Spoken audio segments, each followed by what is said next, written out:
We apologize for the delay.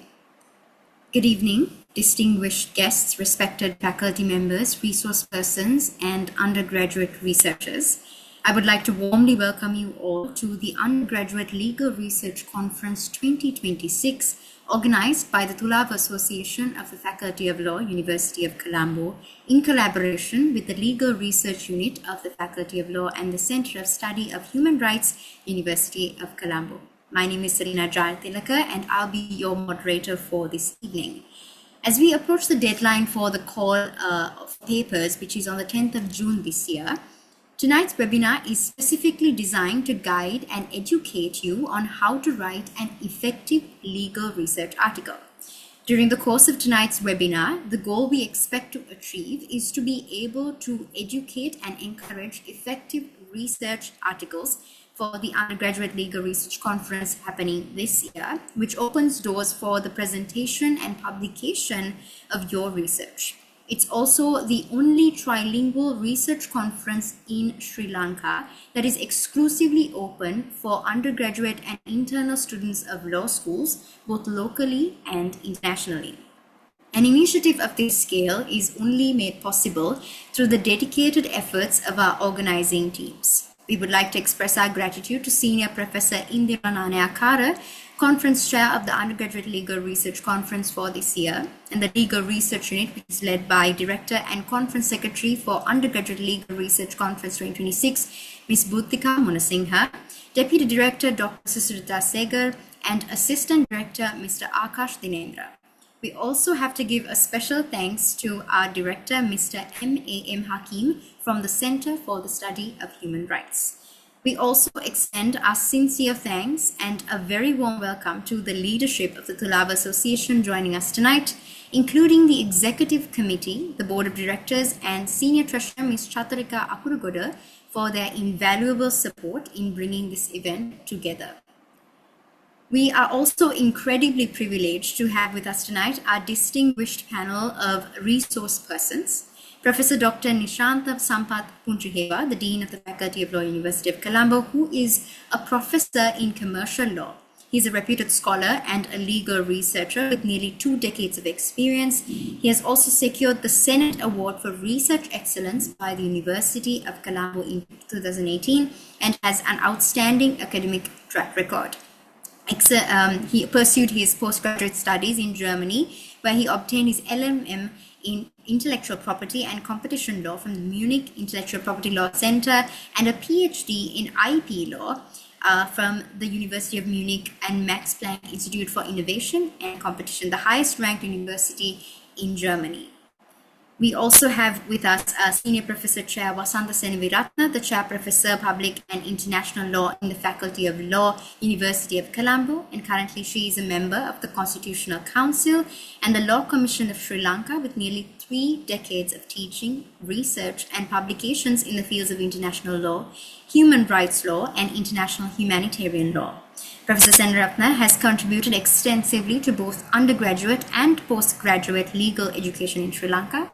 She has also been engaged in international research supervision and collaborations, including joint doctoral projects and co-supervisions with foreign universities, which extend her academic influence beyond Sri Lanka.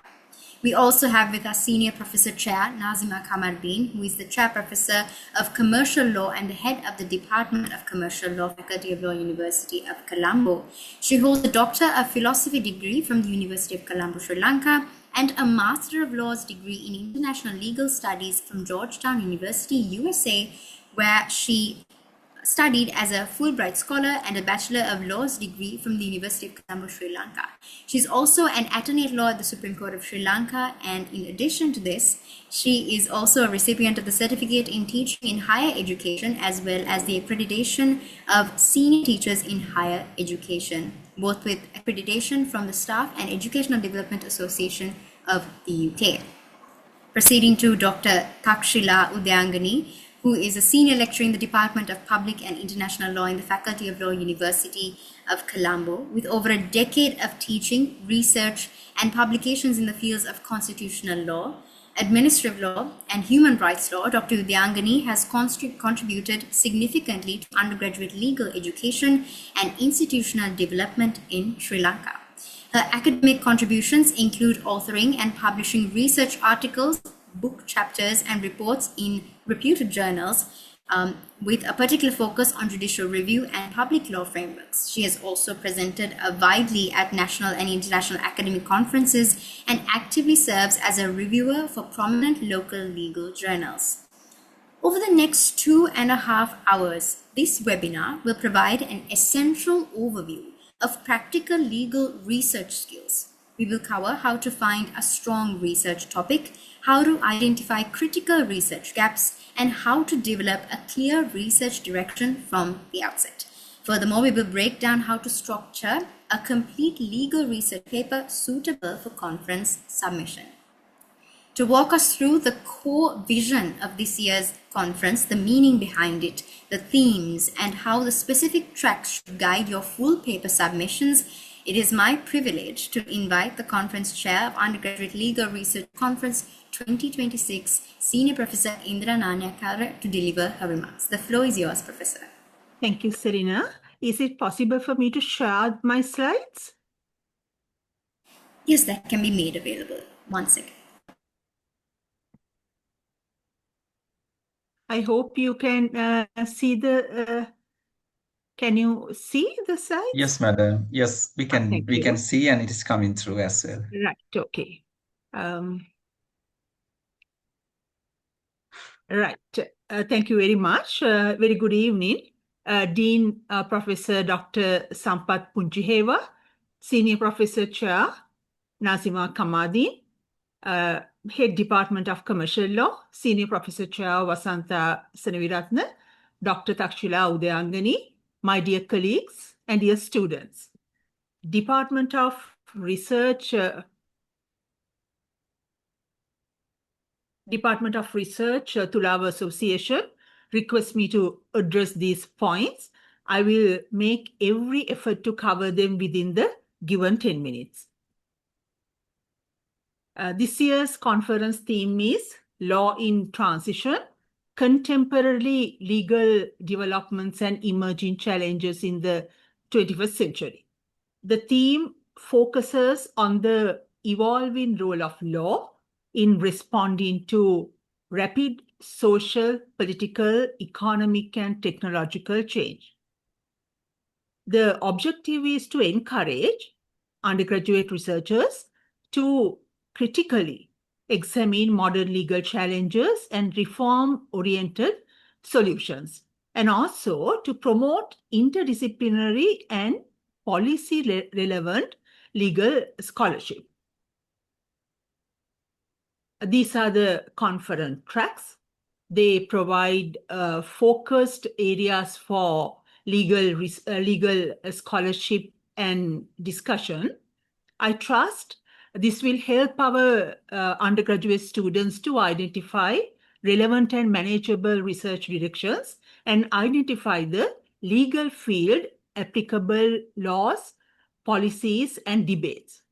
These tracks promote diversity of perspectives across public law, private law, commercial law, and emerging legal fields of socio-legal interdisciplinary studies, where you can combine law and technology, feminist legal theory, law and development, etc. When you engage in socio-legal and interdisciplinary studies, you should not merely describe social problems. Your paper must engage with legal principles, statutory frameworks, judicial decisions, legal reasoning, policy implications, and possible reforms, etc. Each track identifies a particular dimension of contemporary legal development and directs students towards relevant legal debates, statutes, case law, policy concerns, and emerging challenges. Moving on to how conference tracks help you choose a research topic. The conference tracks help you to choose the correct area for your research paper. Why? Because they act like categories or themes that guide you thinking. For example, if you are interested in human rights, you can choose the track on human rights and social justice. If you are interested in technology or cybercrime, you can choose the track on technology, cybersecurity, and data privacy, and refine broad topic such as social media regulation into a more focused issue. And similarly, if you are interested in business or trade law, you can choose the track on rule of law in commerce. Many undergraduates, the undergraduate researchers, they begin with a general area such as human rights, environmental law, or constitutional law, but struggle to narrow it into a manageable and academically valuable research question. The conference tracks will help solve this challenge. So the tracks help researchers to choose a clear topic, avoid very broad research areas, connect their ideas to real legal issues, and develop stronger research questions. I don't intend to talk much about choosing a clear topic because Professor Kamardeen will provide insights on that topic in a few minutes. Importance of coherence, originality, and academic relevance.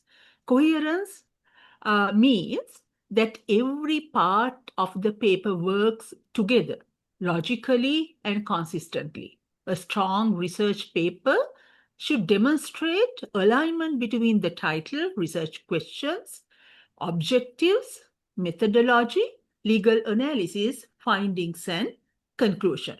For example, if a paper claims to study data privacy protection, but later shifts into a general discussion of cybercrime, without clear connection, the research loses coherence, right? So about these things, Dean Sir will add further.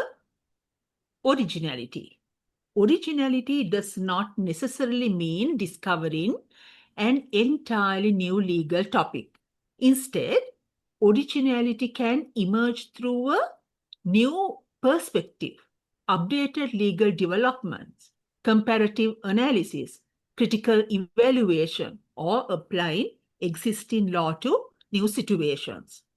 Originality demonstrates independent thinking and intellectual contribution, which are central to academic research.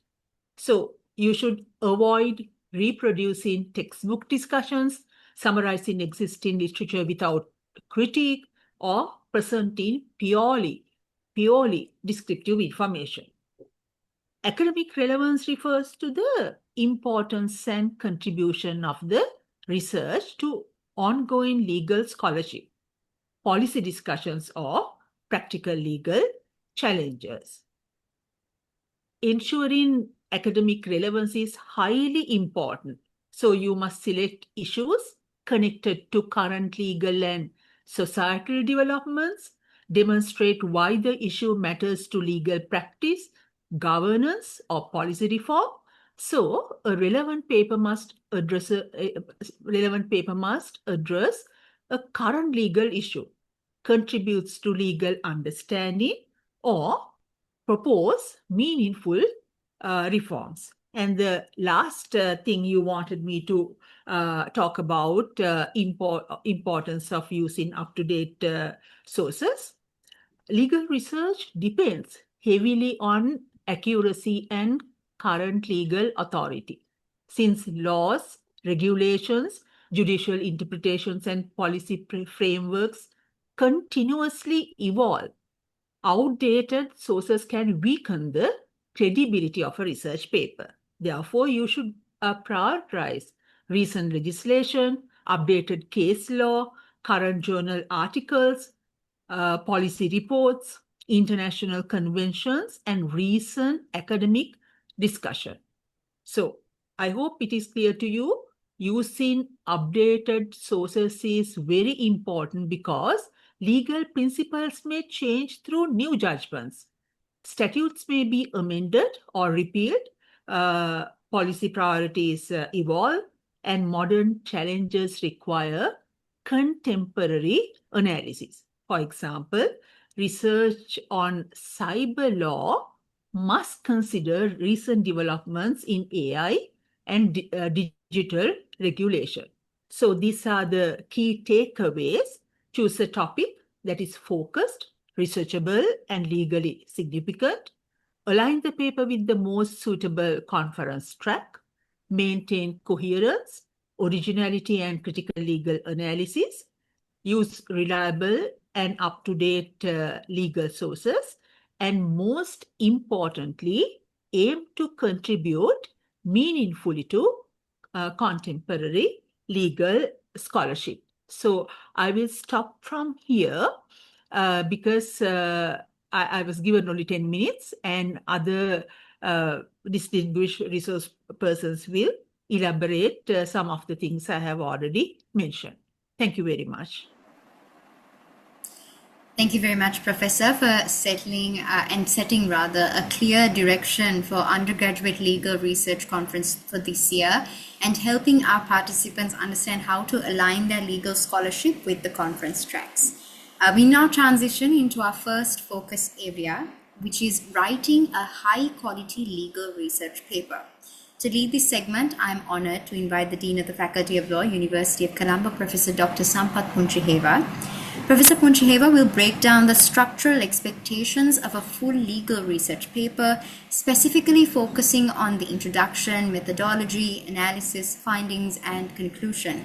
He will share insights on how to expand an initial idea or abstract into a complete paper, how to maintain a clear research question throughout, ensure a logical flow of arguments, while also achieving the academic depth required for a conference submission. Sir, we look forward to your insights. The floor is yours. Thank you. Thank you very much. And also good evening to everyone. And Madam Senior Professor Indira Nanayakara,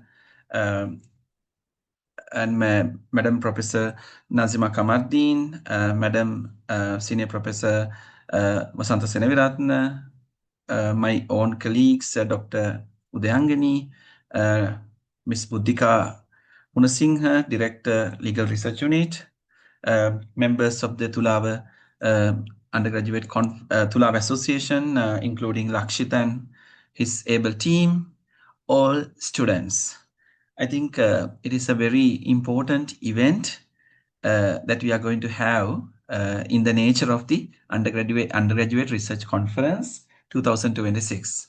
And this conference is a kind of a flagship event for you, for the undergraduates, law undergraduates in Sri Lanka.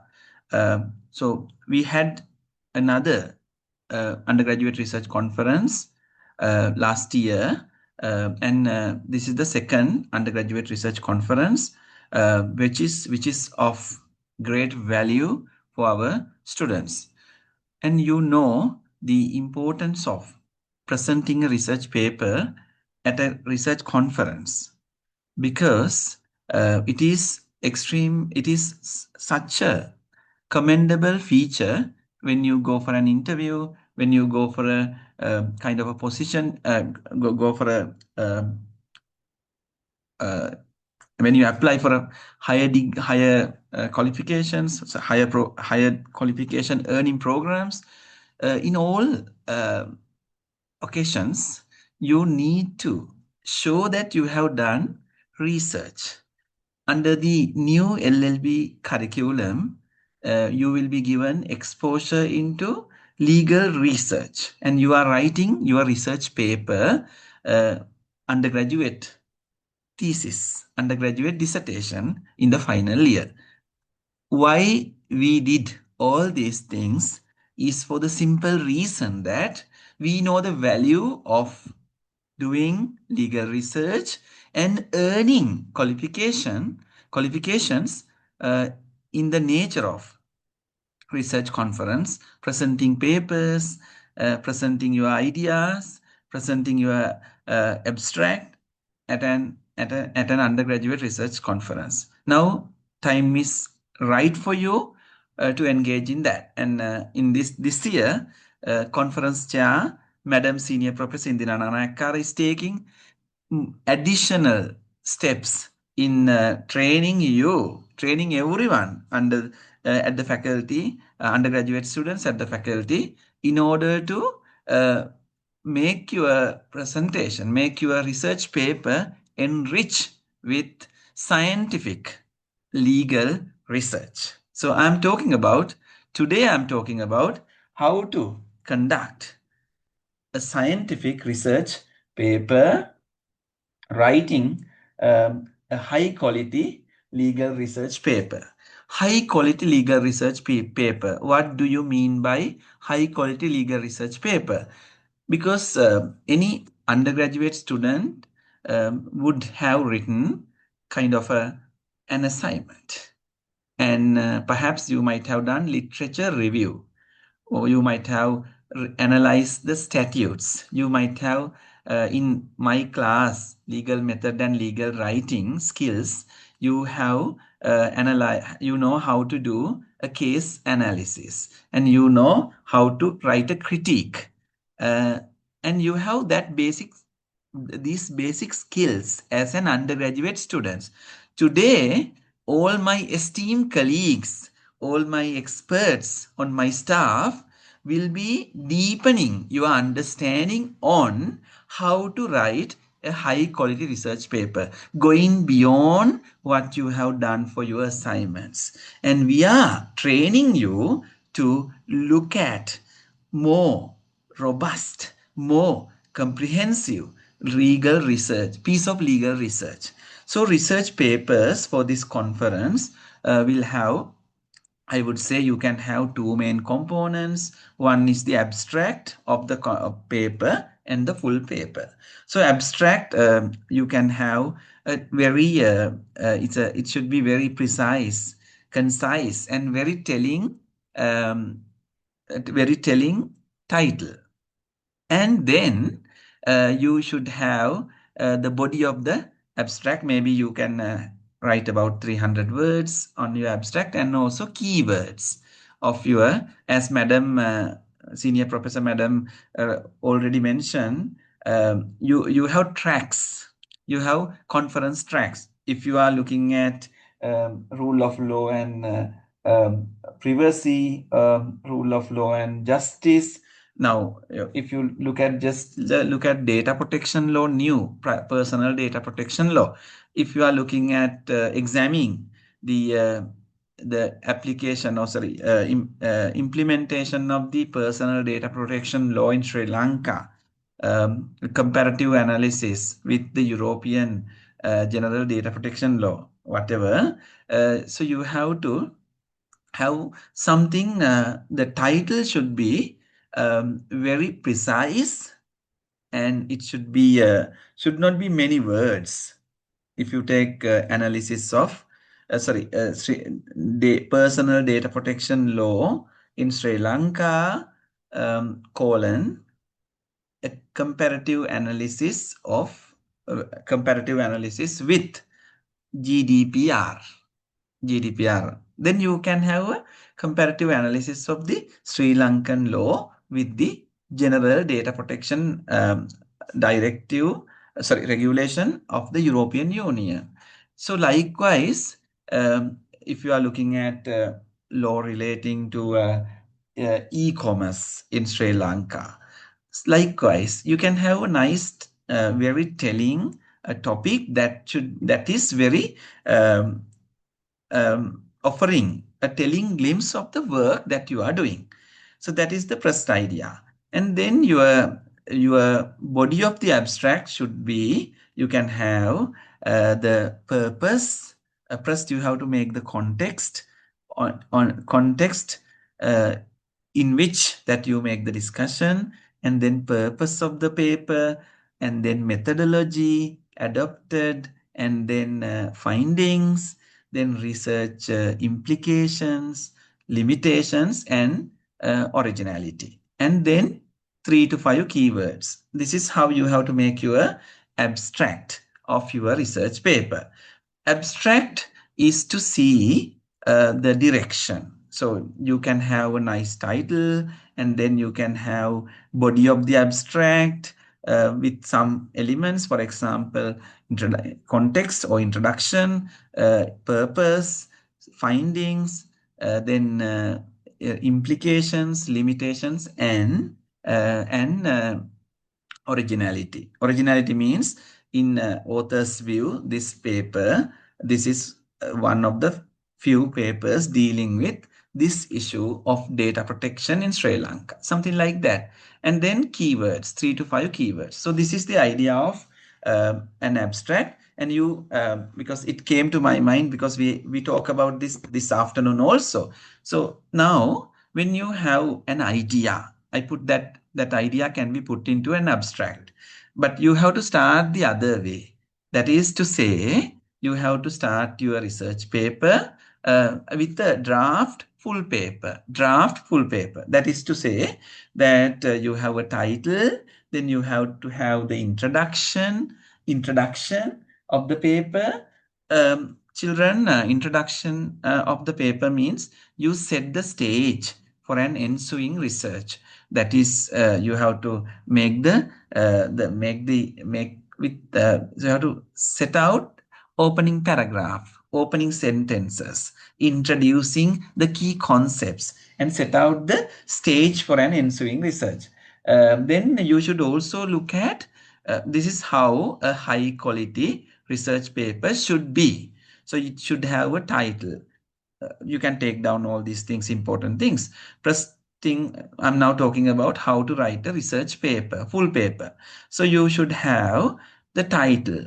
Title should be very attractive, should not be too long, should be precise, and it should offer a telling glimpse of the work that you are doing, which means your content should identically reflect through your title. Then you can have the introduction. Introduction can be the opening paragraph setting out the stage for an ensuing research paper, ensuing discussion. So once you have set up the introduction with engaging statement which identifies the key concept, the nature of the issue or nature of the problem, and then you go into the next level, next aspect, that is the methodology. I think from your research methodology lectures, you have learned about how to conduct a research in a scientific manner.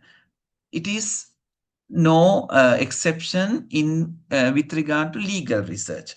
Legal research also is evidence-based and rigorously executed research, and you have to find methodology. What is the methodology? How I operationalize my research. So there are different methodologies that you can think about. First, you have to look at methods.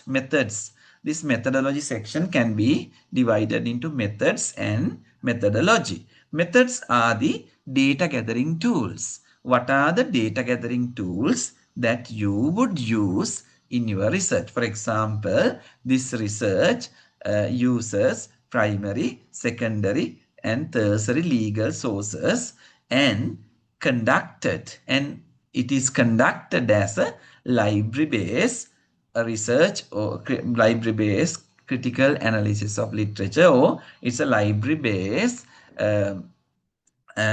desk review, or library-based research, or desk review. Or you can look at the methods, and it will be that this research utilizes primary legal sources. Primary legal sources are the sources of evidence. You look at evidence to support your argument, to buttress your arguments. So, for example, primary legal sources, authoritative statements of law. Secondary legal sources, the sources by which primary legal sources are analyzed, critiqued, explained, defined, annotated, and whatever the other explanation it may be. And then tertiary legal sources.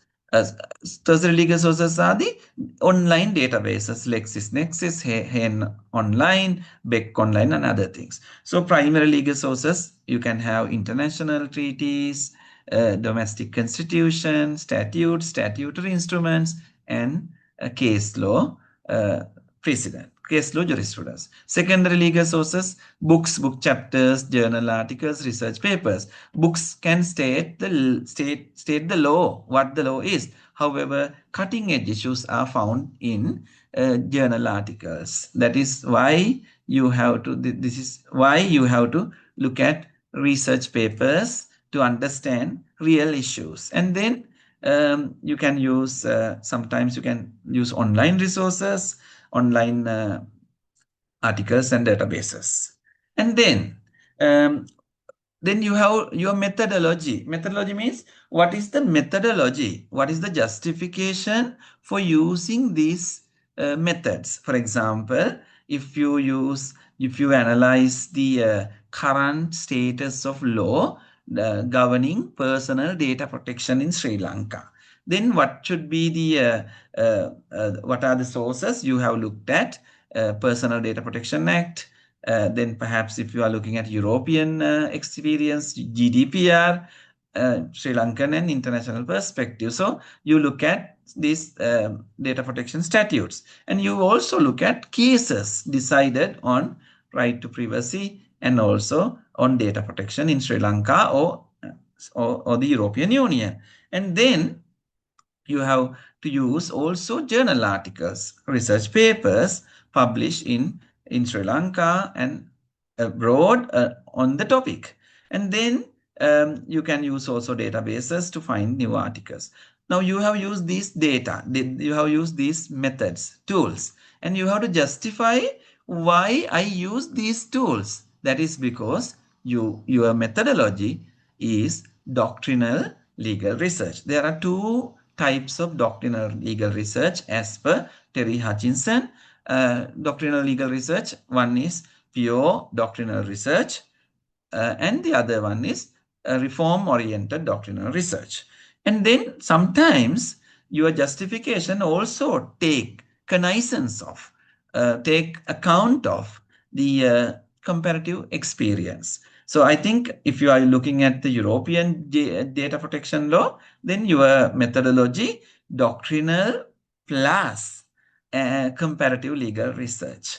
So I think most of you will be engaging in comparative research, comparative legal research in addition to doctrinal legal research. Then your work will be of great value because you get the other perspectives from other countries. And then analysis. Analysis is the most important part of your research paper. How much of time do I have, Uta? We can give you 2 minutes. 2 minutes. Okay. And analysis is very important because you have to critique. You need to take things into perspectives and see whether Sri Lankan data protection law is adequate. If so, in which sense? If not, how we can modernize, how we can reform, how we can improve the legal landscape. Findings, and you have to say that Sri Lankan law is having embraced, enshrined 8 principles of data protection in the European Union, and however implementation has become a major stumbling block. So we need to address that issue in the Sri Lanka. Your findings, you have to find new knowledge, new idea, how we can address this issue. And also conclusion, it should be an overarching conclusion, deriving, flowing logically from your discussion and analysis.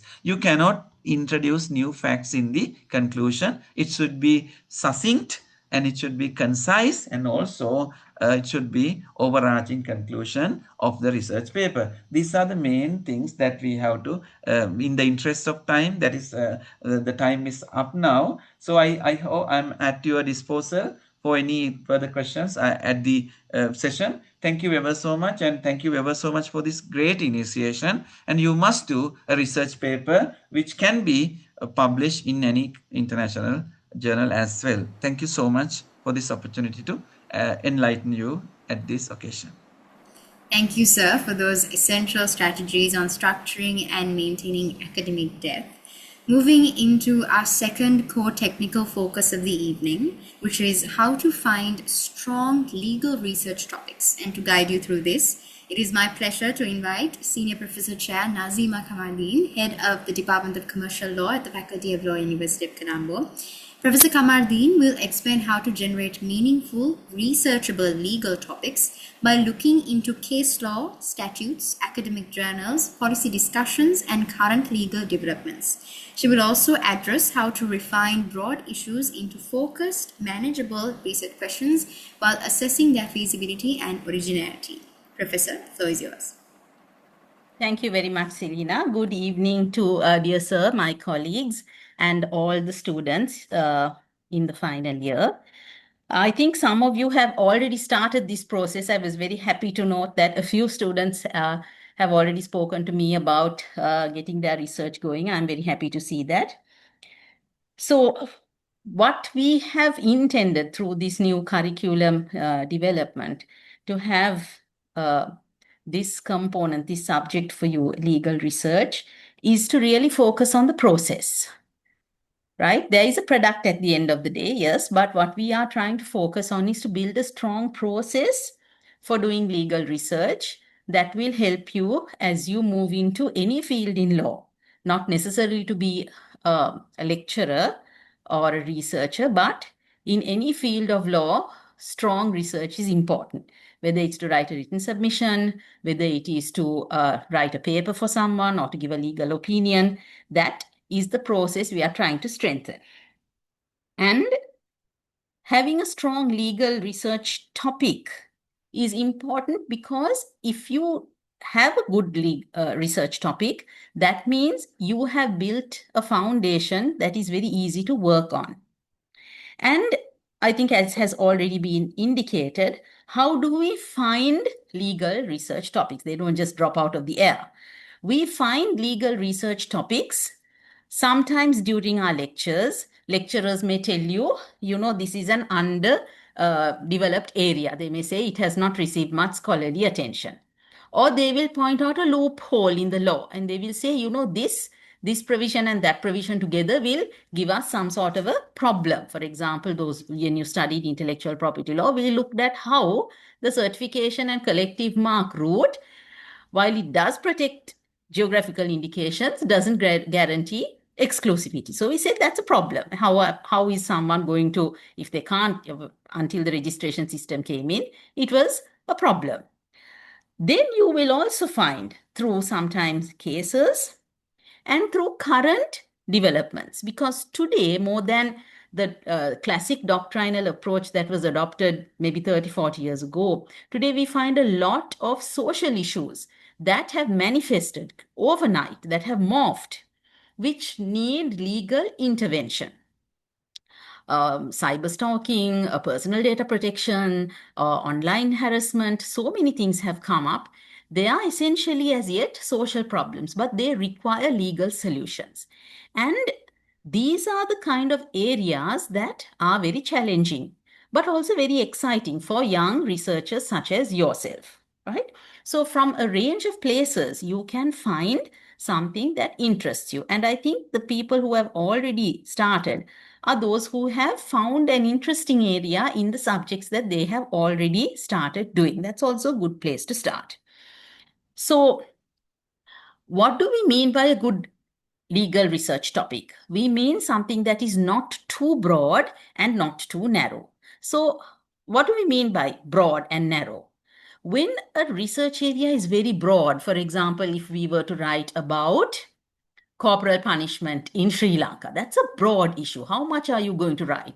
How many cases are you going to look at? Because you don't have any limiting factors, right? If you have a very broad research topic, how do we make it narrow? By adding some qualifiers, right?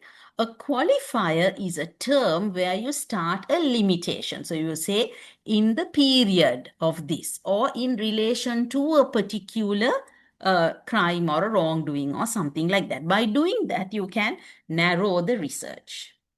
On the other hand, if your research is very narrow, then you may not be able to generate a research paper of the scope and of the number of words that you need for this particular subject.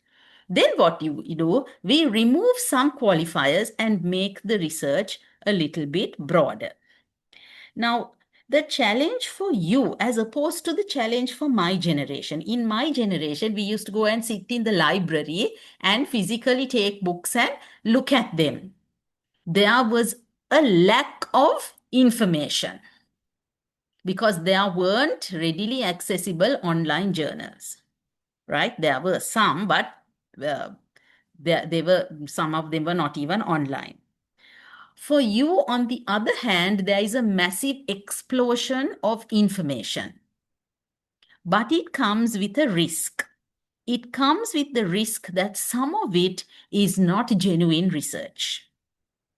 Okay, so we are getting very careful, or we have to be very careful about, are we getting our information from some blogs or from something someone has written that is unverified, or is it from just a post that we don't know who the author is, or an unverified website, or is it even claiming to be by an academic, but it is from a predatory journal? Okay, so then you have to be very careful about taking that information and putting it into your research. So why is the title important? And I was just explaining to some colleagues in the afternoon, it's the selling point of your work, right? Before an examiner or a reader reads your entire research paper, they will first read your research title. And if your title doesn't make any sense, or it is too vague, or it is too broad, or it is too narrow, you have already lost the audience. Okay, so you are doing this as a subject now, right? You're doing it as a subject because you are going to get some marks. You're going to pass this particular component and so on. But the training that you get is more important than that. So what you need to remember from the few things that I have to tell you is that you must, by now, look for something that interests you, right? Look for an area that interests you, because already you have taken certain electives because you like certain ways of looking at subjects or looking at topics. You already are giving way to some interest of yours, whether it's commercial, whether it's private, whether it's comparative, whether it's public, whether it's international, or whether it's a mix of some of these. From that, you must now think of some area in which you like to do further research. Okay, as Professor Nanakara said, originality does not mean groundbreakingly, absolutely something unheard of, but originality means how do you think about a topic, even if it is already researched? How do you present a good paper based on something like that? And we have to understand it is about helping to strengthen the process. So the key takeaways from my lecture are: choose a topic from an area you're interested in. Make sure your topic is not too broad or too narrow. If it's too broad, think how you can make it a bit more narrow by adding a qualifier. If it is far too narrow, try to broaden it, and you should be guided by the scope of the paper. How many words ultimately are you expected to produce? Because in the time period given, that number of words is what we expect will generate a good piece of research, and it must be structured well, right? I'm only talking about the research topic at the title at the moment, but the rest of your paper then will naturally flow well if you have a good research topic. So thank you very much for giving me this opportunity to speak to you, and I wish you all the very best with your research papers. Thank you, Professor Kamardeen, for that foundational guidance on topic selection, which is once you have your topic, the next step is then execution. We have now reached the midpoint of our webinar. However, we are unable to go into our first Q&A session due to time constraints. So let's move on to the second half of the webinar for Undergraduate Legal Research Conference 2026. And we're resuming with the highly anticipated technical area, which is abstract structuring and referencing. To guide us through this, I'm pleased to welcome Senior Professor Chair Wasantha Seneviratne from the Department of Public and International Law Faculty of Law, University of Colombo. Professor Seneviratne will guide you on how to write a compelling abstract for your research paper, effectively structure your legal arguments, and maintain consistency across all sections. She will also touch upon academic writing standards, citation discipline, referencing styles, and how to avoid the common writing pitfalls that frequently affect submission quality. Professor, we welcome your guidance.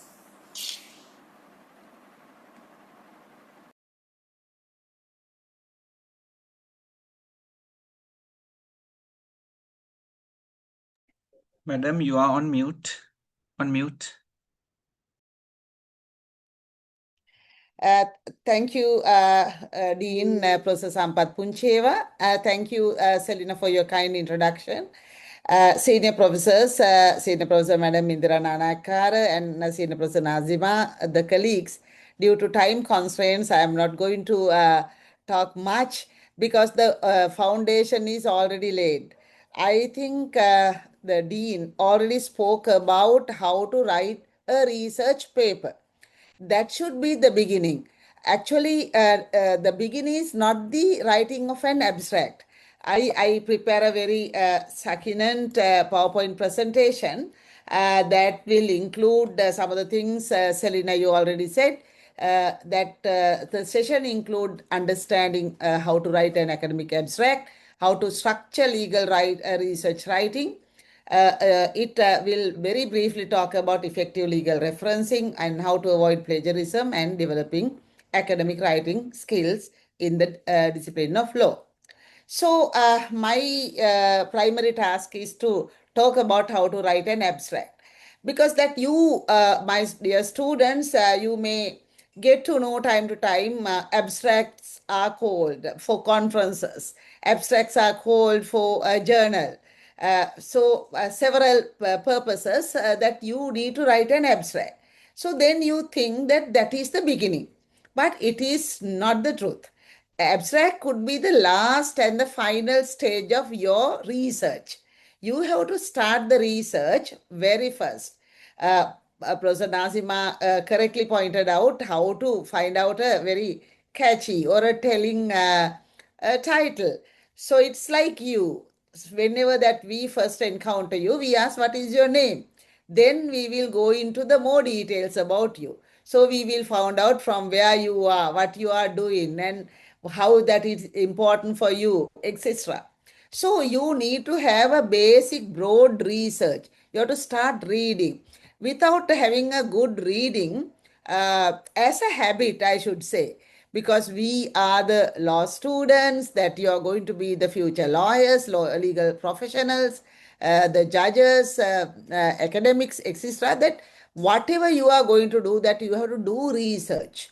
You are given a theme and you have to deeper engage in reading, understanding, gathering information, and to find out what kind of a puzzle or a problem there. You cannot do a research unless that you have a very demanding problem in your mind. If the subject matter is so clear, what you are going to write is not a research paper, just an essay. So to make an essay a very important and attractive research that will earn a lot of attention by readership, should be a well research based piece of writing. But I am not going to talk now about how to write a research paper. But I should say, once that you write your research paper only, you will be able to write a very good abstract, because you know from A to Z about your research. So then summarizing the key points into, I mean, that this is only an example, 300 to 500, some people say 200 words, 300 words. Anyway, it should not go beyond one A4 size paper. So abstract should be a very strong, very precise, concise piece of summary of the research already done. But sometimes as students, you may not be waiting until the entire research is done. But once that you do a reasonable amount of reading, you may put together your thoughts into a kind of an extended abstract. That means it is quite lengthier than an abstract. Then you will be in a position to write the abstracts of maximum 300 or 500 words. The words are just a simple indication, because that you will get guidelines from each and every conference or journal publication about the word limit of an abstract. So then don't take this as something very concrete. So your abstract will help to identify several things, as I am going to show you here that I have mentioned functions of an abstract. Abstract summarizes the research problem. Abstract highlights the objectives of the research and the methodology that you are going to use.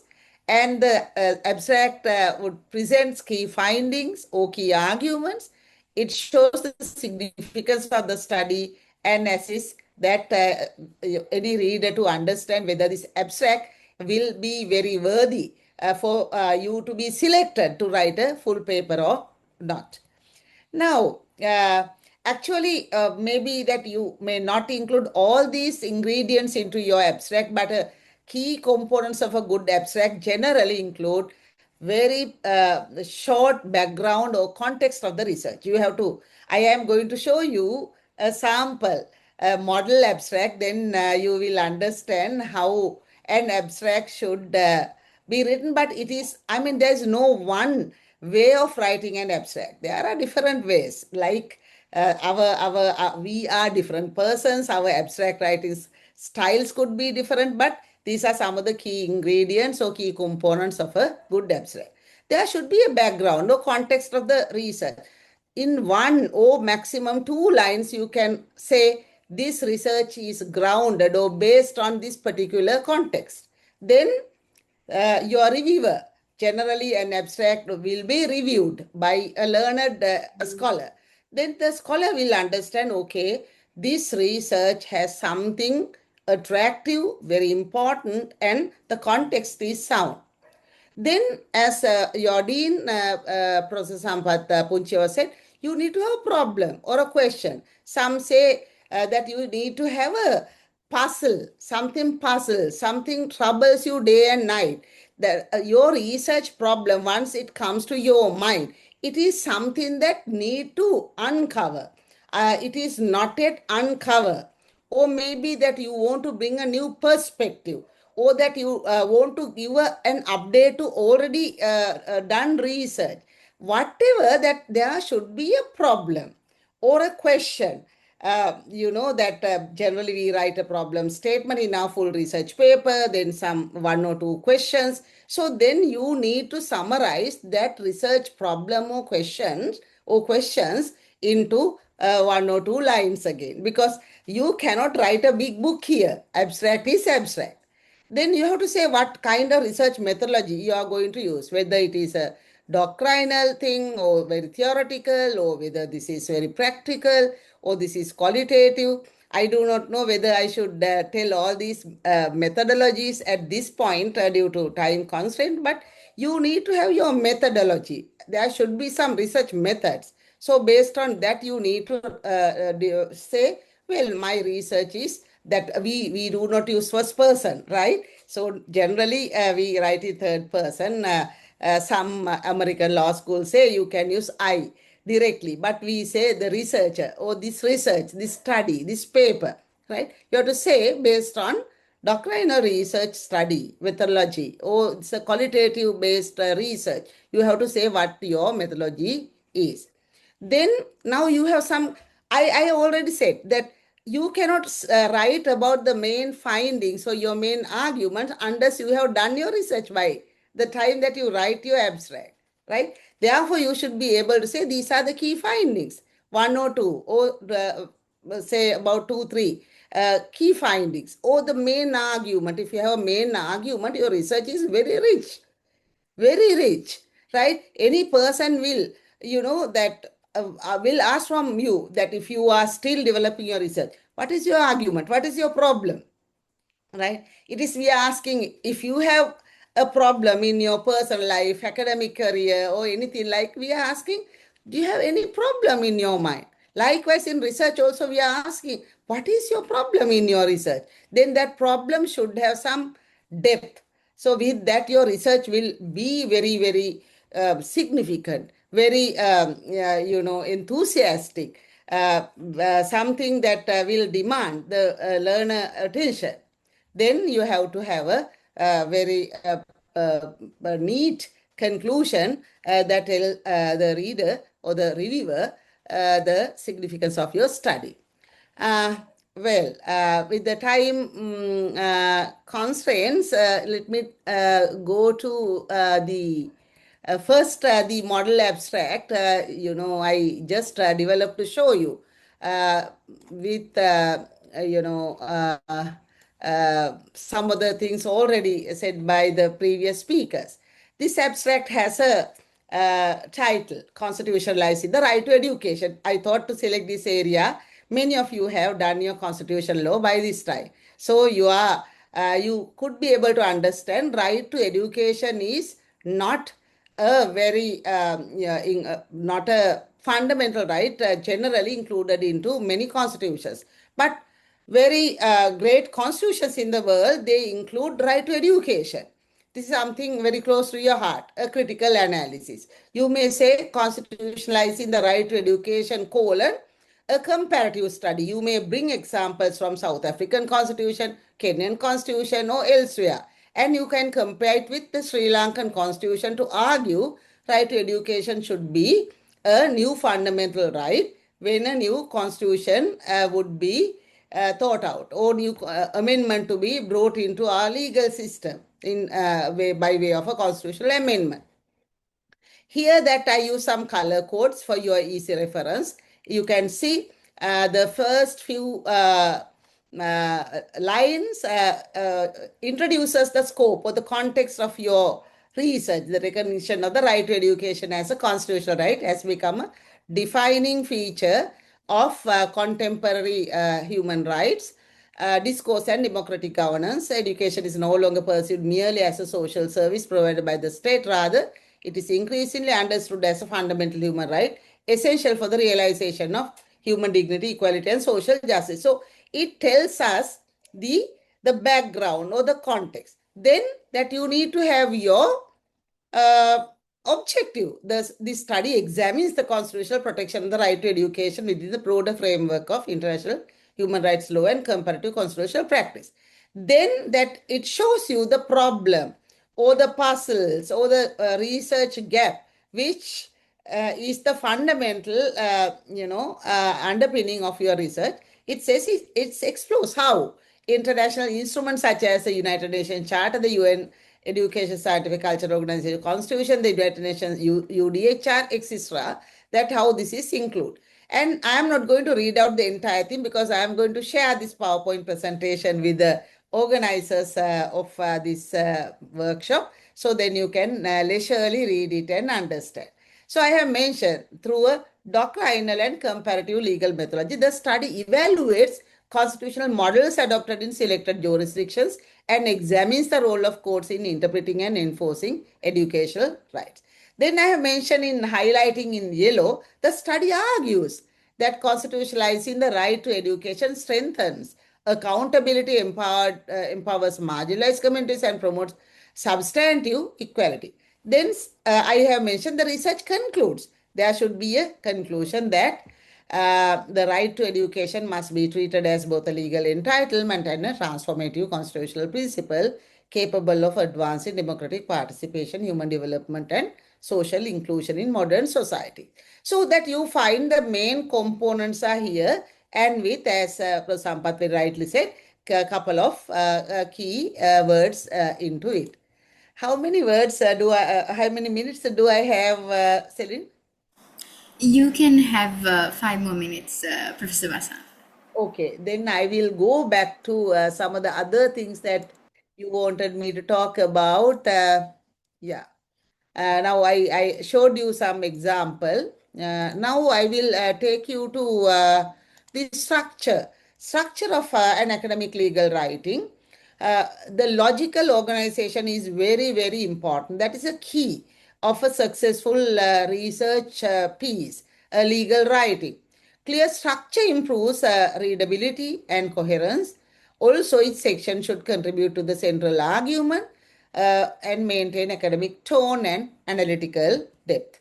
So, these are some of the structures of a research paper. As Prof. Sampath already explained those things, that I am not going to talk much about it. But remember, at the abstract is only one component. You need to have the references or the bibliography also at the end. Right. So now I will talk about the referencing. References are very important. References tell that how much you are enriched by or that how much you are influenced or motivated by the similar research in this field. So you need to show the literature that you have perused as well as how much they are relating to your work. I generally, that styles are different. I don't write in a research paper separate something like literature review, theoretical foundations, then discussion and analysis or conclusion sort of a thing. In legal writing, that you may find different styles. The best thing is identify or find out a good scholarly research paper in the same area, which is international recognized and written by a prestigious scholar. Then you can use it as a kind of a model for your research presentation. I don't say don't blindly follow it, but then you will get a good understanding about what is the form of a good article, what's the structure of a good research work by a learned scholar. So then I will take you to talk about the referencing style. Referencing style is very important. Uniformity is the key. The law students and the legal scholars generally use OSCOLA legal referencing. OSCOLA stands for Oxford Standard for Citation of Legal Authorities. This is widely used in law schools and legal scholarships. When you look at several books published by good publishers, they require you to follow SCOLA, and the law faculty that we always say to use OSCOLA referencing. So this is a sample of OSCOLA citation. You can see how a book is cited, how a case is cited, how a journal article is cited, and how a treaty is cited. So I am not going to discuss these things more and more, but that you can go into detail with these things. And whatever the research you done, please avoid any kind of plagiarism. Always acknowledge from where that you got the ideas, from where you got the quotations, or from where that you paraphrase the ideas. Use quotation marks or direct quotations. Paraphrases still require citation. Improper citation may amount to academic misconduct and maintain ethical standards in legal scholarship. So this is the end, but let me, Senior Professor Indira Nanayaka requested from me, if possible, to say something in Sinhala. I am really sorry that I cannot speak in Tamil, but let me, to say a few words in Sinhala for easy understanding of what we write. අපි සාකච්ඡා කරේ කොහොමද සාරාංශයක් ලියන්නේ. එහෙම නැත්නම් abstract එක. අපි මුලින්ම අපේ පර්යේෂණය කරන්න ඕන. අපි පර්යේෂණය කරලා. අපි පර්යේෂණය කරනවා කියන එක අදහස් කරන්නේ අපේ හිතට යම් මාතෘකාවක් ආවහම අපි ඒ මාතෘකාව කීප විදිහකට ලියලා බලන්න ඕන. එකම විදිහකට නෙමෙයි ස්ටයිල්ස් කීපයකට අපි ලියලා බලන්න ඕන. අපි ඒ විදිහට ලියලා බලනකොට අපේ අදහස කොයිතරම් හොඳට පෙනී යනවද එහෙම නැත්නම් ඉදිරිපත් වෙනවද කියන එක අපිට තේරුම් ගන්න පුළුවන්. අපි මාතෘකා 5ක් 6ක් ලියනවා. ඊට පස්සේ අපි මේ මාතෘකාවේ තියෙන පුළුල් පරාසය එහෙම නැත්නම් අපි කියන බ්‍රෝඩ් ටොපික් එක හා අදාළ පොත්පත් සංගරාලිපි නඩු තීන්දුව ආදී රැස් කරගෙන අපි ඒව පිළිබඳව යම් අදහසක් ලබා ගන්නවා. ඊට පස්සේ තමයි අපිට ගොඩාක් අපේ හිතේ ඒක රෝපණය වෙන්න අරින්න ඕන. අපි රෝපණය වෙනවා කියන්නේ අපි එක කියවනවා අපි හිතනවා. අපි හිතනකොට අපිට පේනවා යම් යම් අඩුපාඩු එහෙම නැත්නම් ගැටලු සහගත තැන් ප්‍රශ්නකාරී තැන්. ඉතින් අපි එතනදී හිතන්න පටන් ගන්නවා මේ ගැටලු එහෙම නැත්නම් මේ ප්‍රශ්නකාරී ස්වභාවයට මම මගේ රිසර්ච් එක හරහා යම් දායකත්වයක් කන්ට්‍රිබියුෂන් එකක් කරන්න ඕන නේද කියලා. ඒතකොට ඕගොල්ලන්ට යම් ආකාරයක පරේෂණ මාතෘකාවක් හදාගන්න පරේෂණ ගැටලුවක් හදාගන්න ඒ වගේම පරේෂණයේ සඳහා අවශ්‍ය බෑග්ග්‍රවුන්ඩ් එක එහෙම නැත්නම් මූල සාධක හොයාගන්න ඒ තරම් අපහසු වෙන්නේ නැහැ.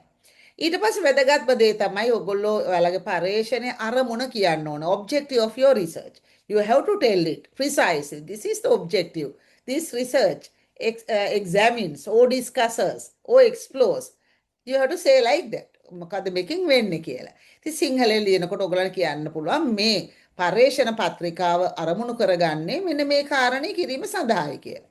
ඊට පස්සේ ඔයගොල්ලන්ගේ ප්‍රශ්න ගැටලුව ඉදිරිපත් කරන්න ඕනේ. ඒ ගැටලුව ඔයගොල්ලන්ට තව खंडණය කරගන්න පුළුවන් සබ් රිසර්ච් ක්වෙස්චන්ස් කීපයකට. ඉතින් ඒ අනුව ඒ කරුණු ඉදිරිපත් කරන්න ඕන. ඊට පස්සේ ඔයගොල්ලන්ට තියෙනවා මේ මම කිව්වා මේ රිසර්ච් එක කරලා ඉවර කරන්න ඕනේ. ඇබ්ස්ට්‍රැක්ට් එක කියන්නේ අවසාන අදියරේ. ඊට පස්සේ ඔයගොල්ලන්ට අදහසක් එයි මොනවද ඕගොල්ලන්ගේ මූලික සොයා ගැනීම එහෙම නැත්නම් මොනවද ඕගොල්ලන්ගේ තර්කණයන් ඒ කරුණු ටික ඕගොල්ලන්ට ලියා දක්වලා ඊට පස්සේ ඕගොල්ලන්ට සමාප්තිය සටහන් කරන්න පුළුවන්. ඒ වගේම තමයි අපි මේ වගේ ඇබ්ස්ට්‍රැක්ට් එකක් ලියුවාම ඒක අපි රිවිවර්ස්ට යවනවා ඒගොල්ලෝ ඒක බලනවා. ඒ වගේම අපි සමහරලාට අපි දැන් වර්තමාන කාලයේ අනු අපි ඒක අන්තර්ජාලයේ සමහර පළ කරන්න පුළුවන්. ඕන කෙනෙකුට කියවලා බලන්න ලේසි වෙන්න අපි කීවර්ඩ්ස් අපි කිහිපයක් එකට ඇතුල් කරන්න ඕන. ඒ වගේම තමයි අපි සිංහලෙන් ලිව්වත් දෙමළ මාධ්‍යයෙන් ලිව්වත් ඉංග්‍රීසියෙන් ලිව්වත් අපි කිසිම ආකාරයකට අනුන්ගේ දැනුම හොරෙන් අපි සතු කරගන්න නැතුව එය හොඳ අපේ අර රෙෆරන්සින් ස්ටයිල් එකක් අනුගමනය කරලා අපි කියන්නේ ඔස්කෝල කියන රෙෆරන්සින් ස්ටයිල් එක අනුගමනය කරන්න කියලා ඊට පස්සේ ඒ අනුව ඔයගලන්ට ෆුට් නෝට්ස් පාවිච්චි කරන්න පුළුවන් අවසානයේ බිබ්ලියෝග්‍රැෆි එකක් නැත්නම් ලිස්ට් ඔෆ් රීඩින් එකක් දාන්න පුළුවන් ඒ අනුව මේ කෘතිය ඕගොල්ලෝ ආචාර ධර්ම සිඳින්නේ නැතුව කරන බොහොම ප්‍රශස්ත ශාස්ත්‍රීය ගවේෂණාත්මක පර්යේෂණයක පිළිමිබුවක් බවට පත් වෙයි කියලා මම හිතනවා. Thank you very much for the time given and let me warmly wish you all the very best for your research journey. We are looking forward to read your research and I am sure that you will make us proud. Thank you and good night. Thank you, Celia. Thank you, Professor Seneviratne, for those insightful words and really breaking it down so that all of us understand exactly what are the nitty-gritties when it comes to referencing and structuring your research paper. And unfortunately, due to unforeseen circumstances, Dr. Takshira Udyangani is not able to join the conference today.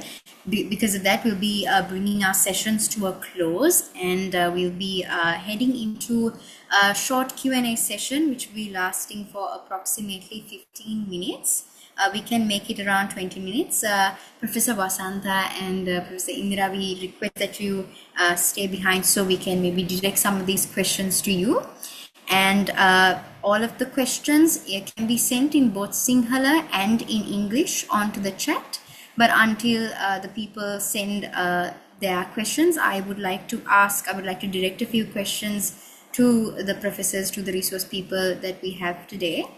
And the first question I would like to actually direct to Professor Indira on how do I identify a good legal research question and select a solid research topic?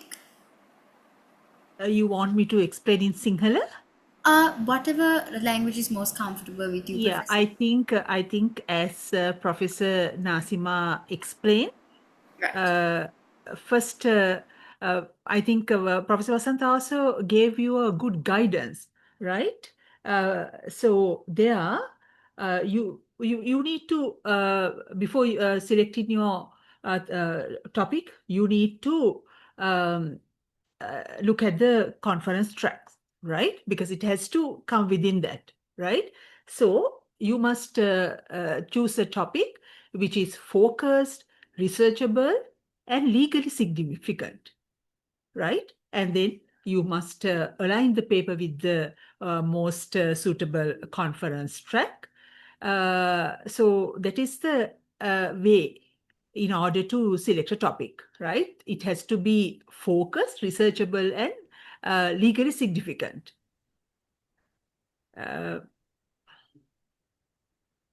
Thank you, Professor.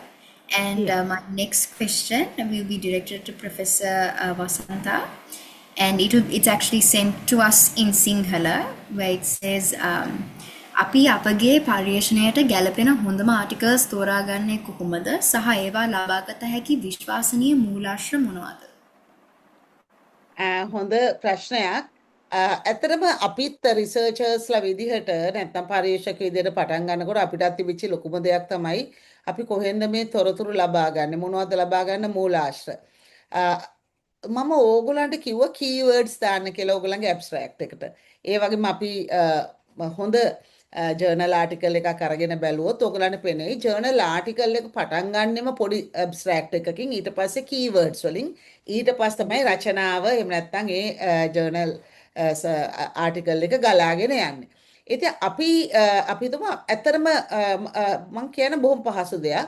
අපි පටන් ගන්න පුළුවන් Google research එකකින්. හරිද? Google research එකකදී ඕගොල්ලන්ගේ research එක ඇත්තරම යම් ප්‍රමාණයකට අදහසක් තියෙන්න ඕන. එහෙම නැත්නම් අපිට අඳුර අතපත ගන්න බෑ. මොකද අඩුම ගානේ තමන්ගේ මොකද්ද තියෙන ෆැෂන් එක කියලා අඳුර ගන්න ඕන. ඔබ කැමති පොදු නීතියෙන් කරන්නද, ජාත්‍යන්තර නීතියෙන් කරන්නද, එහෙමත් නැත්නම් වාණිජ නීතියෙන් කරන්නද, එහෙමත් නැත්නම් ප්‍රයිවට් ලෝ එකකින් කරන්නද? ඒ අදහස මුලින් එන්න ඕන. මම public and international law person නේ. අපි මෙහෙම කියමුකෝ දැන් පබ්ලික් ලෝ වලින් ඕගොල්ලන්ට රිසර්ච් එකක් කරන්න කැමති. ඒතර පබ්ලික් ලෝස් කියන්නේ මොනවද? මහජනතාවට සම්බන්ධිත රාජ්‍ය නීතීන්. ආණ්ඩුක්‍රම ව්‍යවස්ථා නීතිය, එතකොට අපි දන්නවා අපරාධ නීතිය, එතකොට ආණ්ඩුක්‍රම ව්‍යවස්ථා නීතිය, වෛද්‍ය කිව්වද කොහෙද? මේ එතකොට පරිපාලන නීතිය මේ වගේ විෂයන් තියෙනවා. දැන් ඒ මානව හිමිකම් නීතිය මේ විෂයන් හරීම පුළුල්. එතකොට මං හිතන්නේ රිසර්ච් එක පටන් ගන්නකොට මුලින්ම අඩුම ගන්න තෝරගන්න ඕන තමන් ආස විෂය පතේ මොකද්ද කියලා. අපි හිතමු ඔබ කැමති කියලා මානව හිමිකම් වලින් යම් ආකාරයක ශාස්ත්‍රීය ගවේෂණයක් කරන්න. ඒක හරිය විශාලයි. ඒක හරියට අර කොලම්බස් ඇමරිකාව හොයාගෙන ගියා වගේ මහා ලොකු දෙයක් ඕගොල්ලන්ට හම්බ වෙන්නේ. හැබැයි අපි එතනදී බලන්න ඕන අපි මානව හිමිකම් වලින් අපි මූලික අයිතිවාසිකම් ගැන කතා කරන්න කැමතිද? එහෙම නැත්නම් රාජ්‍ය ප්‍රතිපත්තිය මෙහිමේ මූලධර්ම කතා කරන්න කැමතිද? එහෙම නැත්නම් අපි හිතමු ආණ්ඩුක්‍රම ස්ථානීය නම් අධිකරණයේ ස්වාධීනත්වය ගැන කතා කරන්න කැමතිද? ඒ වගේ යම් ප්‍රමාණයකට ඕගොල්ලෝ ඒක මේ පොඩක් තව ටිකක් මේ මොනවාද අපි කියන්නේ නැරෝ ඩවුන් කරගන්න ඕන. ඒක ටිකක් ගොනු කරගන්න ඕන. තාමත් ලොකු වැඩි ශේත්‍රය. ඊට පස්සේ අපි මං හිතන්නේ මං ගත්තු ඇබ්ස්ට්‍රැක්ට් එක අපි උදාහරණයක් විදිහට ගමුකෝ වඩා පහසුයිනේ. ඒතර අපි පොදු නීතියෙන් ආණ්ඩුක්‍රම ව්‍යවස්ථා නීතියට යනවා. ආණ්ඩුක්‍රම ව්‍යවස්ථා නීතිය තුලිනුත් අපි මූලික මිනිස් අයිතිවාසිකම් වලට යනවා. අපි මූලික මිනිස් අයිතිවාසිකම් වලදී අපි දකිනවා අපිට right to equality තියෙනවා. හැබැයි right to education අපි අර විසල් භාෂිත නඩුව assets කෝ නඩුව වගේ දේවල් ගත්තොත් එimhe ඒවා තීරණය කරන්න සිද්ධ වෙලා තියෙන්නේ අර right to equality කියන ආණ්ඩුක්‍රම ව්‍යවස්ථාවේ 12 වෙනි ව්‍යවස්ථාව ඇතුළට දාලා. හැබැයි ඊට වඩා ලේසි නැද්ද සමාජ අයිතිවාසිකමක් වෙන social right එකක් වෙන right to education කෙලින්ම තිබුණොත් දකුණු අප්‍රිකානු ආණ්ඩුක්‍රම ව්‍යවස්ථාවේ තිබුණොත් මොකද වෙන්නේ? වගේ අපිට ප්‍රශ්නයක් හිතට එන්න පුළුවන් අපි කියවනකොට. ඊට පස්සේ අපි මොකද්ද කරන්නේ? අපි keywords ටිකක් හොයා ගන්නවා. right to education, constitutionalizing, social rights, inner fundamental rights chapter වගේ අපි keywords ටිකක් අරගෙන අපි ඔක Google කරලා බලන. ඒතර ඔයගලන්ට පෙන්නේ හොඳ scholarly articles එනවා. අපිට රිසර්ච් එකකදී හරි ලේසි ජර්නල් ආටිකල්ස් කීපයක් අරගෙන ඉස්සෙල්ලම වැඩේ පටන් ගන්න එක. ඊළඟට මම කියන පොඩි ටිප් එකක්. පොඩි ටිප් එක මේකයි. දැන් අපි රිසර්ච් කරනකොට ඇත්තටම මේක හරියට අර දම්වැලක පුරුක් වගේ. අපි එක රිසර්ච් එකක් කියවගෙන යනකොට රිසර්ච් ආටිකල් එකක්, බුක් චැප්ටර් එකක්, පොතක් එහෙම නැත්නම් නඩු තීන්දුව බලනකොට අපි ඉස්සෙල්ලම ජර්නල් ආටිකල් ඒ ජර්නල් ආටිකල් එක ඒ ලියන ඕතර් රිෆර් කරනවා තවත් ඕතර්ස්ලගේ තවත් සෙමිනල් වර්ක් වලට. ඩිරෙක්ට්ලි ටෙක්ස්ට් එකේදී කියනවා වෙන්න පුළුවන්. එහෙම නැත්නම් ෆුට් නෝට්ස් වලදී කියනවා වෙන්න පුළුවන්. එතකොට ඕගොල්ලෝ ඊළඟට කරන්න ඕන දේ තමයි ඒ ආටිකල් එක ඊට පස්සේ හොයා ගන්න ඕන.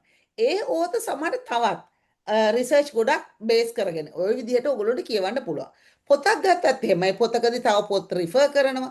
නඩු තීන්දුව හරි වැදගත්. ඔයගොල්ලෝ දන්නවා අන්තිමට ආපු නඩු තීන්දුවක් දෙන්නේ අපි ජුඩිෂල් ප්‍රෙසිඩන්ට් තියරි එක පාවිච්චි කරන නිසා පරණ නඩු තීන්දුව සමාන ඉෂුස් මත තීරණය වෙච්ච නඩු තීන්දුව සඳහන් කරනවා.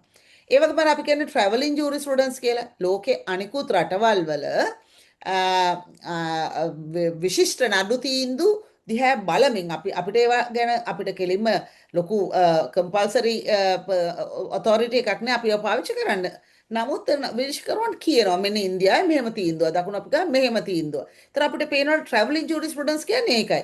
ඒවා ට්‍රැවල් කරලා තියෙනවා. ඒතර ඒවා බලාගෙන අපිට පුළුවන් තව හොයාගෙන යන්න. තව ආණ්ඩුක්‍රම ස්ථාවරවලට යන්න, තව නඩු තීන්දුව වලට යන්න, තව ජර්නල් ආටිකල්ස් වලට. එතකොට මම හිතන්නේ ඕගොල්ලන්ගේ ගමන ඉක්මට යන්න පුළුවන්. මම ලේසි ක්‍රමයක් තමයි කිව්වේ අපිට Google සාමාන්‍ය බොහොම සරල Google රිසර්ච් එකකින් ඉස්සර වෙලා පටන් ගන්න තැන හොයාගන්න පුළුවන්.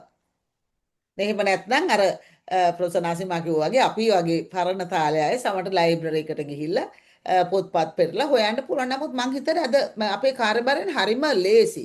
හැබැයි හොඳට මතක තියාගන්න ඕගලන්ට AI කියන්නේ මේව හොයාගන්න යම් පොඩි ටූල් එකක් වෙන්න පුළුවන්. හැබැයි ඒක එකම ටූල් එක නෙමෙයි. මොකද මම අද පාන්දරත් නෙමෙයි අතර අද රෙලි වෙන්න ආවේ මේ ඉතාම වැදගත් අන්තර්ජාතික සම්මන්ත්‍රණයකට සම්බන්ධ වෙලා එතනදී ගොඩාක් කතා කරා AI and legal education ගැන. යම් ආකාරයකට අපි දලා අදහසක් ගත්ත ඉන්ෆර්මේෂන් කලෙක්ට් කරද්දී අපිට AI යම් ප්‍රමාණයකට පාවිච්චි කරන්න පුළුවන්. අපිට ඒක තහනම් කරන්න බෑ. හැබැයි අපිට ඒක කොච්චර කොන්ෆිඩෙන්ෂල් කොච්චර මේ certain source එකක්ද කියන එක confident source එකක්ද කියන එක තමයි අපිට තියෙන ප්‍රශ්නේ. මොකද AI බොරු කියනවා. ඕගොල්ලෝ දන්නවනේ නේ. ඕගොල්ලන් සමහර දේවල් ආපුවාම අර යන්නේ කොහෙද මල්ලේ පොල් වගේ කතන්දර අහනවා. ඒ වගේ දේවල් රිසර්ච් එකකදී වෙන්න පුළුවන්. ඒතර ඕගොල්ලන්ව හරියට වැරදි sources වලට යවන්න පුළුවන්. ඒ ගැනත් හොඳට මතක තියාගන්න. AI කියන්නේ රිසර්ච් කරන ක්‍රමයක් නෙවෙයි. යම් ආකාරයකට තොරතුරු ටික හොයාගන්න, language fine tune කරගන්න වගේ දේවල් වලට කරගන්න පුළුවන් උපකාරයක් පමණයි. නැතුව ඒක එකම දේ නෙවෙයි. මම ගොඩක් කරුණු කතා කළා මේ ඒ ප්‍රශ්නේ ඇසුරේ. මොකද I thought this is very important to talk about how AI can be used in finding information only, not to get your research done by it.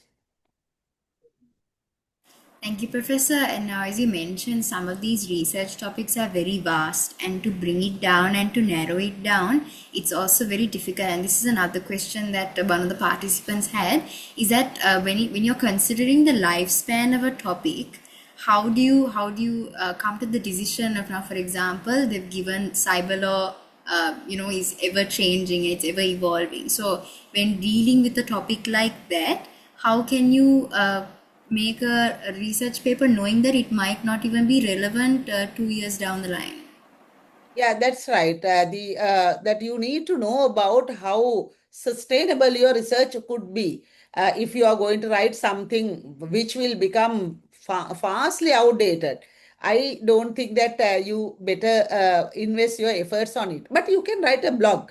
You know that is the way of writing something about, say now, if you want to write something about Israel and Iran, you know that more than writing a research paper on it, better you post in good social media or write a blog to a blog site. So then that is how you should do. But don't pick it. It will be rotten very soon. You know that will be outdated. Then no one will have the interest. But again, I have something very different perspective on that.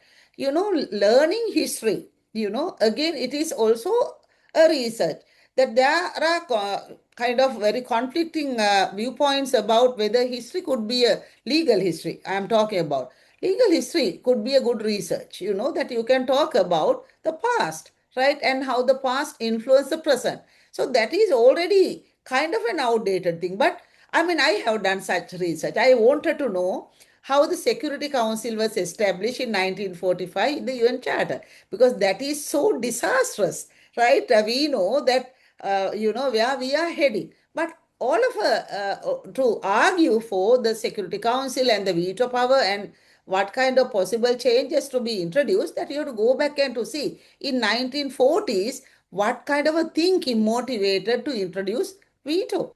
That history is important, right? History is a kind of a narrative. Therefore, always don't think that you need to write something very hot and very, that will last for years to come or decades to come. Sometimes you can even write about some historical piece, but with your own perspectives and thinking about it. And may I add to that, as Professor Wasantha explained, and the question you ask about cyber law, yeah, it is evolving, right?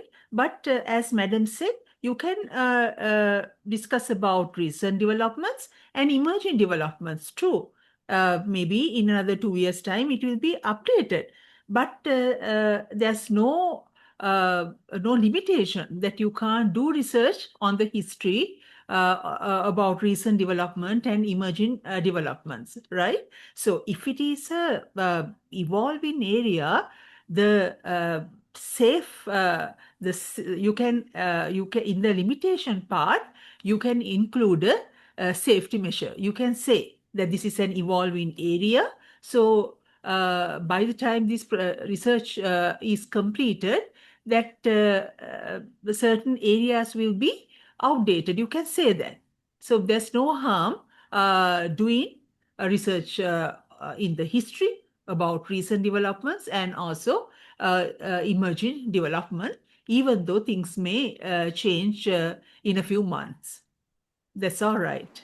Yeah, one precautionary step that you can take is you can say in your research what your limitations are.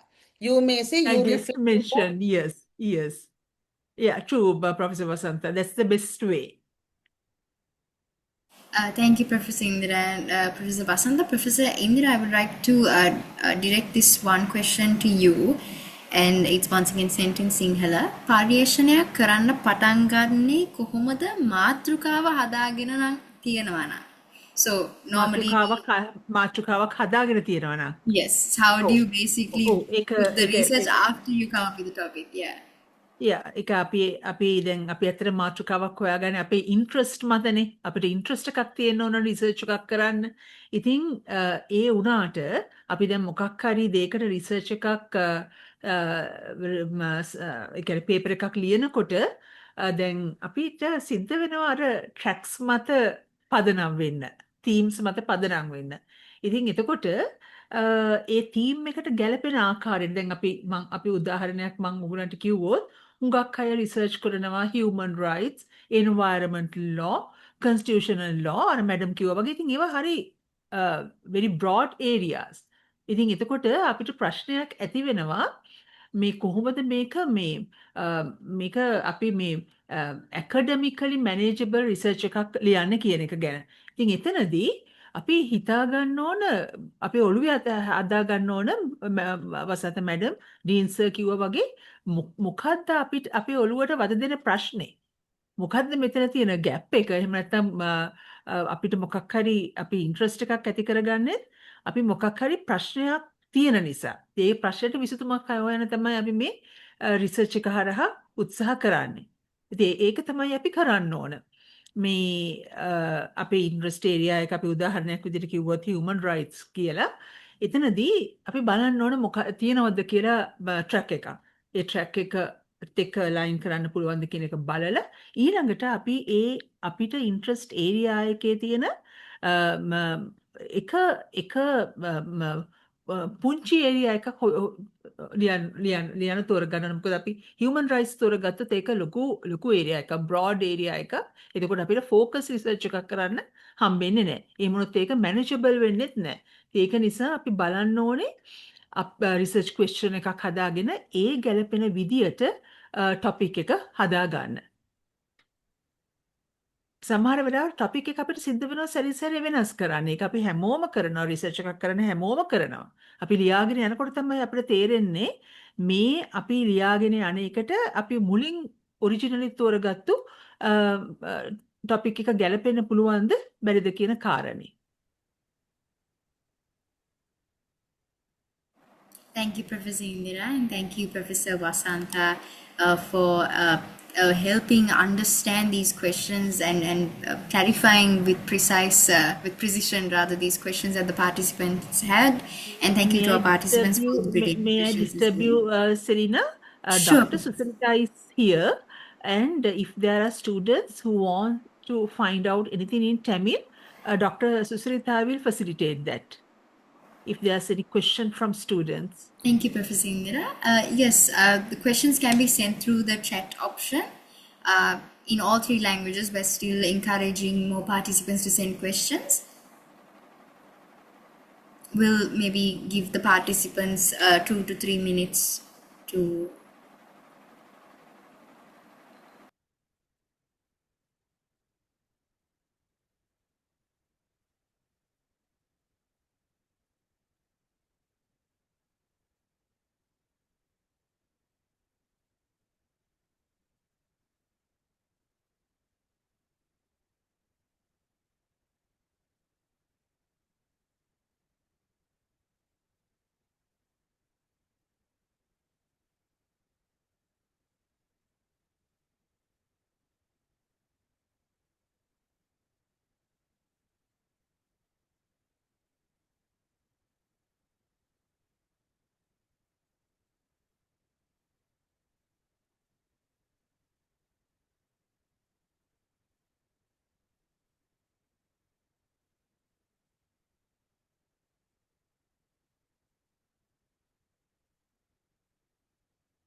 Professor, since there have been no questions sent on the chat, we'll proceed with concluding the session. Of course, yes. To conclude this evening's proceedings, so let's recap our key takeaways. Tonight, we have explored the essential roadmap of legal research from finding a viable topic and identifying a robust research gap to structuring an entire paper and maintaining strict citation discipline.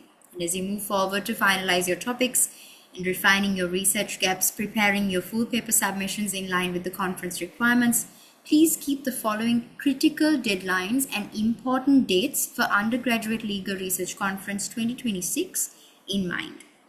The submission deadline for the research papers will be on the 10th of June this year, while the review period will be from the 24th of June to the 24th of July. The selected papers will be announced by late August, with the conference which will be held in early September. On behalf of the Faculty of Law, University of Colombo, the Legal Research Unit, CSHR, and the Thulawa Association, we extend our deepest gratitude to our conference chair, our panel of resource persons, and all the participants who joined us online tonight. We wish you all the absolute best of luck with your writing and look forward to receiving your submissions. Thank you and have a wonderful evening.